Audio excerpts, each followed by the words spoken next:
इस संसार समुद्र से पार होना बहुत कठिन है, क्योंकि सही बात है। भगवती माया का ऐसा आकर्षण है कि एक क्षण में हम सत ज्ञान भूल जाते हैं।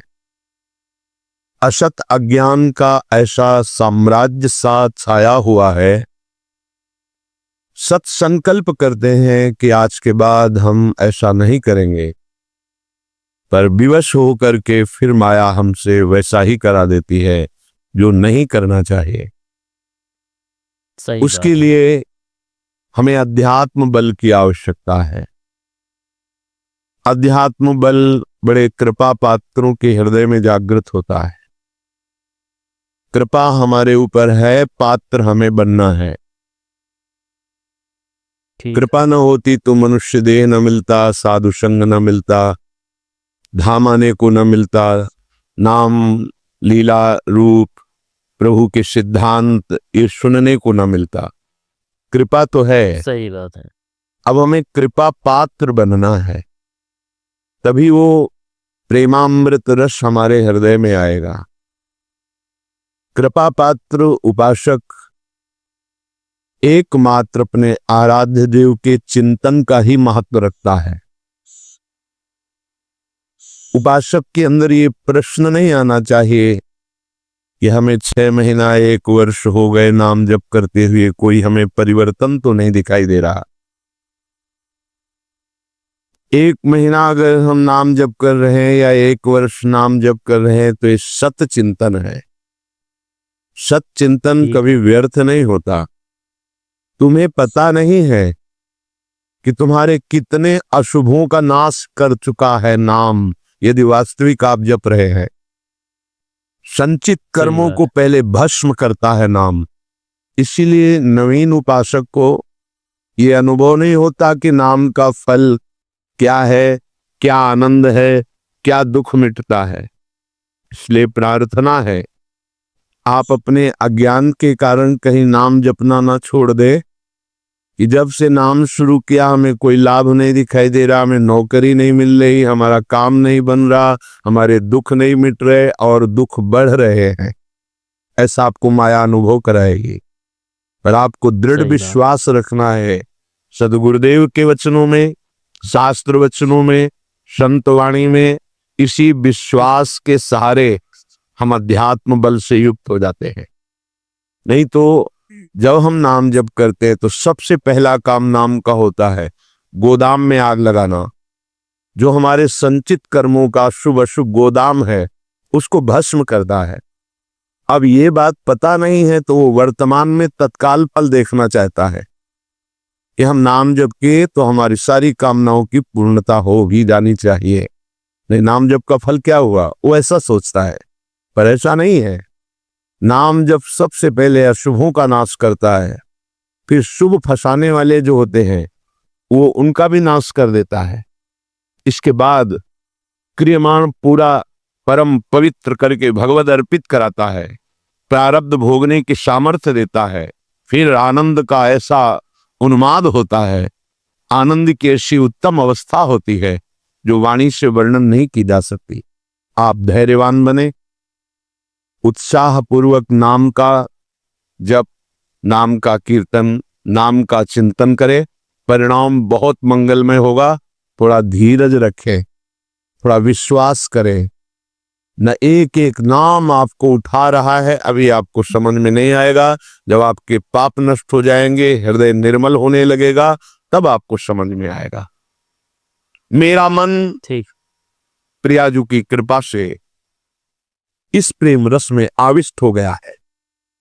अब मेरे लिए वृंदावन से उत्तम कोई नहीं, क्योंकि वृंदावन ने मुझे प्रियाजू प्रदान किया, प्रियाजू के चरणों का प्रेम प्रदान किया, राधा नाम प्रदान किया।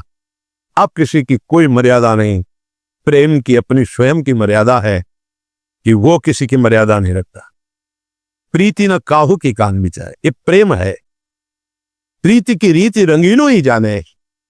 अगर प्रेम का सही रूप कोई जानता है तो प्रभु श्री कृष्ण जानते हैं। इसलिए बिल्कुल सही बात। वो मर्यादा पुरुषोत्तम के रूप में जब अवतरित हुए तो एक एक मर्यादा का पालन। और जब लीला पुरुषोत्तम प्रेमावतार श्री कृष्णचंद्र जो महाराज की लीलाओं को समझना सदगुरु की चरण शरण में बैठकर ही हो सकता है। जो रसिक हैं, जो लाडली लाल के रस में डूबे हुए रसिक सदगुरुदेव हैं, उनके चरणों के समीप बैठकर ही इनकी लीला समझ सकते हैं। नहीं, इनकी लीला बड़े बड़े मुनियों के लिए भी अगोचर ही है। न देवैर ब्रह्मादेर न खलु हरि भक्तैर न त्वदा, ये स्वयं बाके हैं, इनकी लीला भी बाकी है। ये बाकी की बाकी लीला को जिसका कहीं कुछ बाकी नहीं रह गया वही समझ सकता है। कोई भी चाह, कोई भी लालसा यदि बाकी है तो बाकी की लीला को नहीं समझ सकता। जिसका हृदय समस्त कामनाओं से, इच्छाओं से रहित हो चुका है और प्रेम रस का रसिक हो गया है, वो इनकी लीलाओं को जानता है। श्रीपाद कह रहे हैं, ये मैंने इसलिए कहा कि मेरा मन श्यामा श्याम के प्रेम में अब प्रवेश कर गया है और ये प्रेम पंचम पुरुषार्थ है। तो उपासक को बड़ी कृपा है यदि वृंदावन धाम आने को मिले, आश्रय मिले, वास करने को मिले, उसमें विशिष्ट कृपा की सत्संग मिल जाए। सत्संग से हमारे समस्त संशयों का नाश हो जाता है और हृदय दृढ़ हो जाता है कि अब मैं मुक्त होना चाहता हूं। जीवन मुक्त महापुरुष ही प्रेम में प्रवेश होता है, ध्यान रखना। प्रेम रस तभी प्राप्त होता है, पहले प्रेम जीवन मुक्त करता है, तत्वबोध कराता है। सर्वान मस्त तया निरीक्ष परम स्वाराध्य बुद्धिर्मम, जो उपनिषद कहते हैं सर्वन खलमिदम ब्रह्मणे नानास्ति किंचन, इसका पहले बोध होता है, फिर प्रेम रस प्राप्त होता है। जीवन मुक्त करके विदेह स्थिति से फिर वो प्रेम प्रदान करते हैं। जैसे पांचों भूले देह शुद्धि, ये विदेह स्थिति है। तब छठे भावना रास की, तब वो भावना में प्रवेश करता है।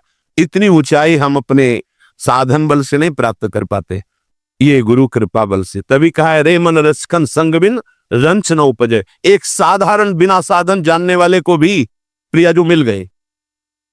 क्यों? क्योंकि सीधे रसिक कृपा और आसक्ति मेरी लाडली, मेरी प्रियाजू। वो दुनिया के शास्त्रों का परिचय नहीं जानता, सिद्धांतों का परिचय नहीं जानता, बस उसके हृदय में एक बात बैठ गई, मेरी प्रियाजू, मेरी स्वामिनी, मेरी प्राण प्रिय सखी, लाडली जू, बात बन गई। ये जन्म बंधन से, कर्म बंधन से मुक्त होना बहुत कठिन विषय, बहुत कठिन। जब शास्त्रों का स्वाध्याय करो तब पता चलता है। तभी कहते हैं भगवत प्राप्ति अत्यंत कठिन, पर वो गलत शब्द है। भगवत प्राप्ति अत्यंत सरल। संसार का राग, शरीर का राग छोड़ पाना बड़ा कठिन। इसीलिए परिणाम को वो कठिन बोल देते हैं। परिणाम को कठिन बोलने से घाटा हो जाएगा, हम डर जाएंगे कि हम भगवत प्राप्ति नहीं कर पाएंगे। हमें उत्साह रखना है कि भगवत प्राप्ति बहुत सरल है। कठिन है शरीर संसार का राग छोड़ना, और इसकी जिम्मेवारी है गुरुदेव की। बस आप उनके कथनानुसार चले तो शरीर और संसार के राग का नाश हो जाएगा। परमार्थ का स्वरूप कल के सत्संग में वर्णन किया गया कि उपासक चाहे वो गृहस्थ हो या विरक्त, यदि इस मार्ग में उन्नति प्राप्त करना चाहता है तो किसी के स्वभाव या कर्म की ना तो प्रशंसा करे और ना निंदा करे। क्यों? ठीक है। जब वो गलत कर रहा है तुम निंदा क्यों ना करें? तुम क्रिया को देख रहे हो लेकिन पावर को नहीं देख रहे। पावर गोविंद है उसमें, सामर्थ्य गोविंद है उसमें। उपासक उपास्य देव को देखता है, क्रियाओं को नहीं देखता। बोले नहीं, बहुत गंदा आदमी, उससे भगवान कैसे मान सकते हैं? तो गंदा उसकी क्रिया को लेकर के है, लेकिन परम कारण तत्व जो बैठा है वो निर्विकार, चेतन, अमल, सहज सुख राशि, उसको क्यों नहीं देखा?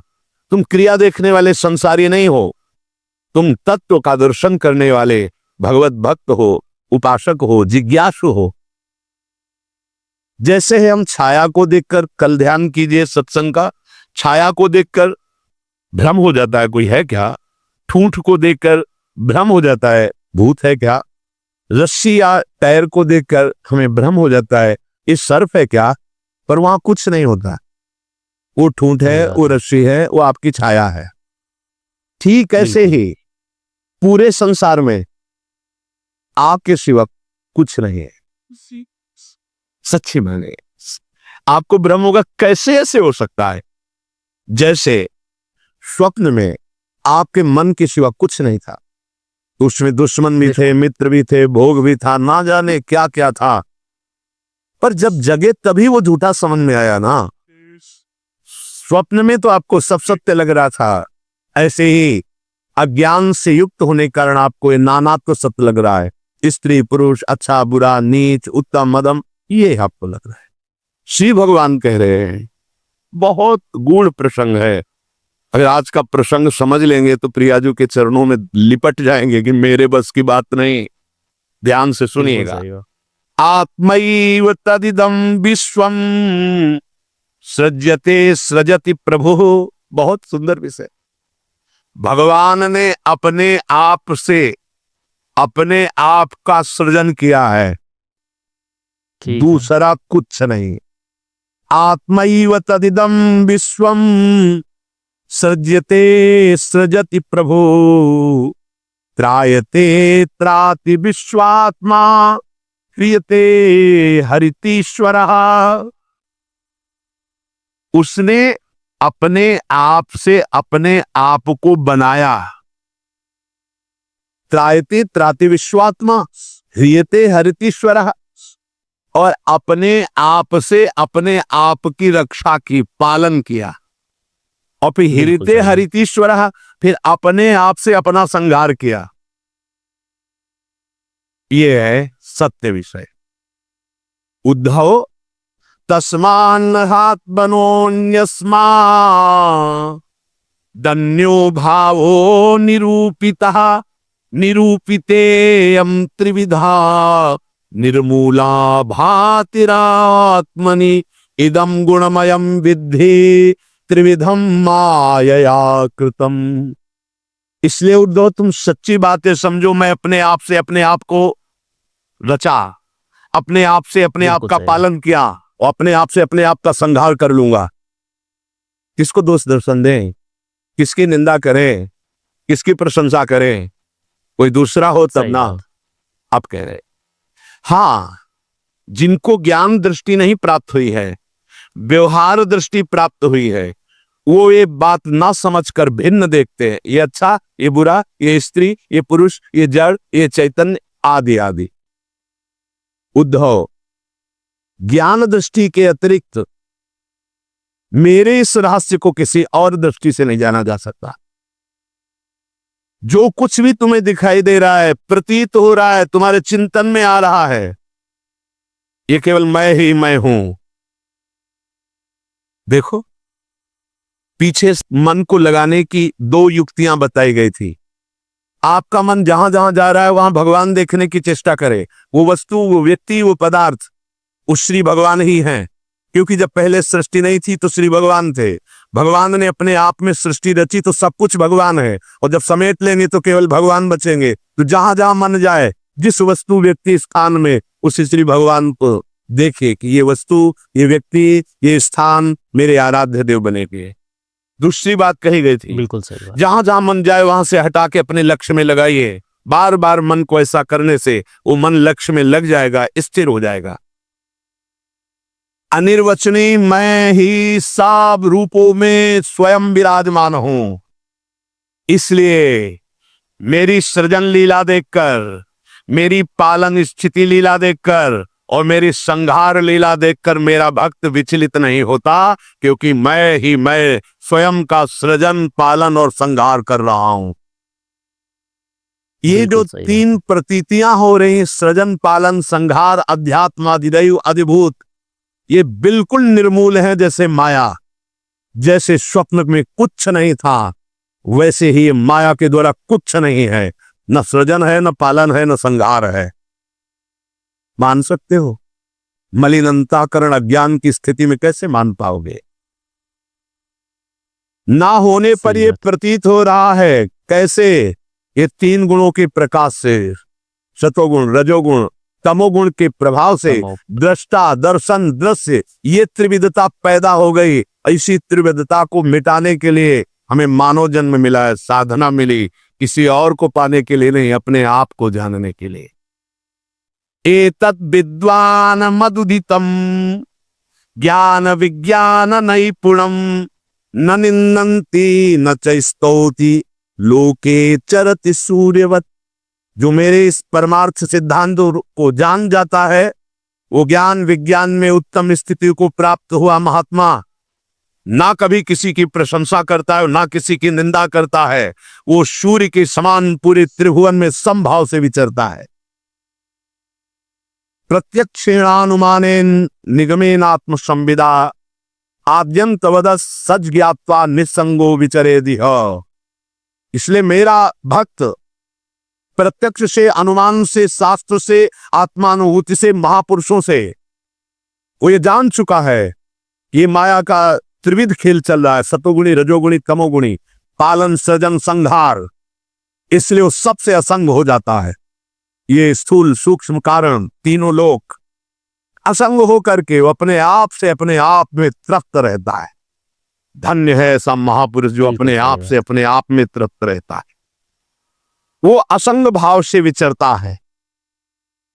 उद्धव जी को एक प्रश्न यहां परेशान करने लगा मन में कि आत्मा अविनाशी चैतन्य घन, शरीर जड़ नाशवान, फिर ये जन्म किसका होता है, फिर मरण किसका होता है? प्रश्न कर बैठे।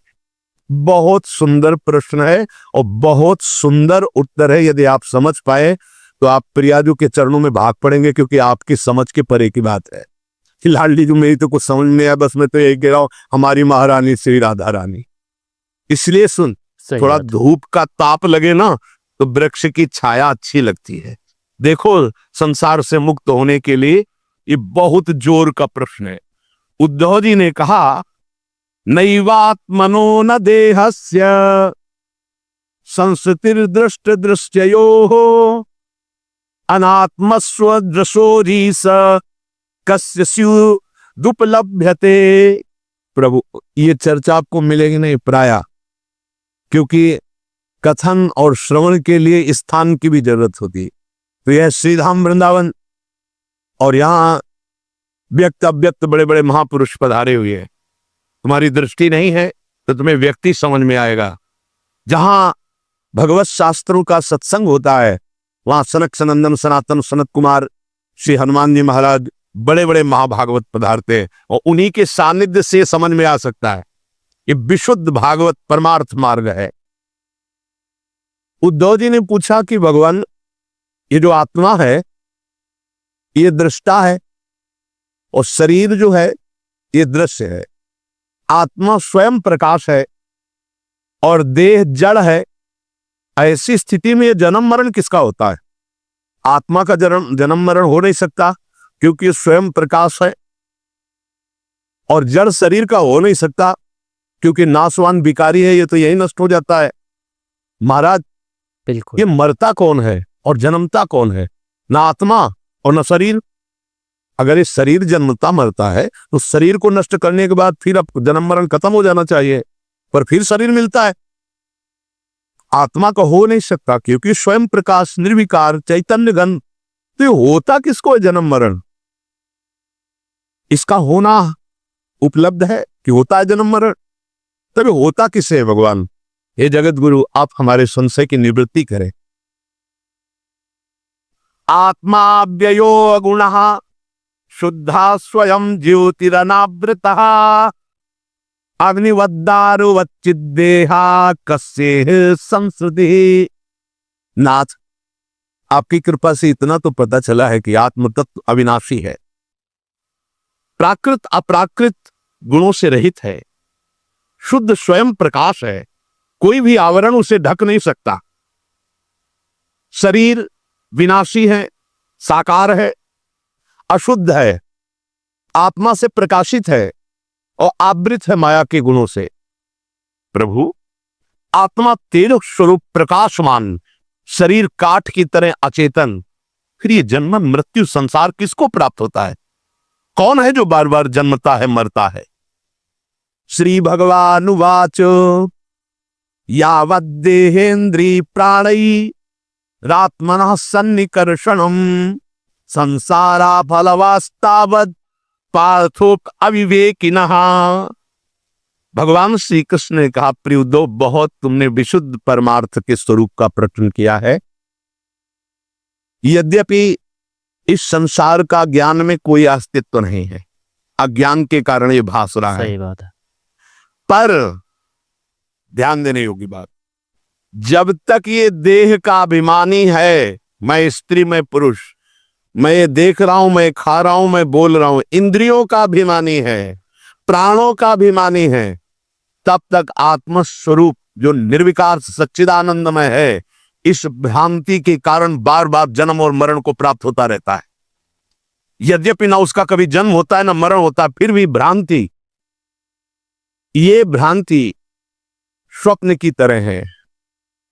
अर्थे हृद्यमाने पी संस्कृतिर न निवर्तते, ध्यायतो विषयानस्य स्वप्ने नर्था गमो यथा। जब तक इसको ये भान रहता है कि मैं स्त्री हूं, मैं पुरुष हूं, मैं अपनी इंद्रियों से भोग रहा हूं, मैं ये भोगा हूं, ये भोगूंगा, ये उसकी भ्रांति ऐसे है जैसे स्वप्न में। और स्वप्न में प्राप्त बिल्कुल सही। हुआ सुख दुख जब तक जागता नहीं तब तक सत्य भासता है। स्वप्न की विपत्तियां या स्वप्न का सुख कोई भी सत्य नहीं है, पर वो जब तक जगाया नहीं जाएगा तब तक उस विपत्ति या सुख को भोगता रहेगा। ऐसे ही बिल्कुल न जन्म है न मरण है, आत्म तत्व निर्विकार, शरीर भ्रमात्मक त्रिगुणात्मिका माया से रचा हुआ। पर जो साधक, जो मनुष्य अपने को स्त्री या पुरुष मानकर और विषय भोगों का चिंतन करता रहता है, वो अज्ञानी स्वप्नवत भोगों में फंसा हुआ जन्म मरण रूपी संसार से कभी निवृत्त नहीं हो सकता।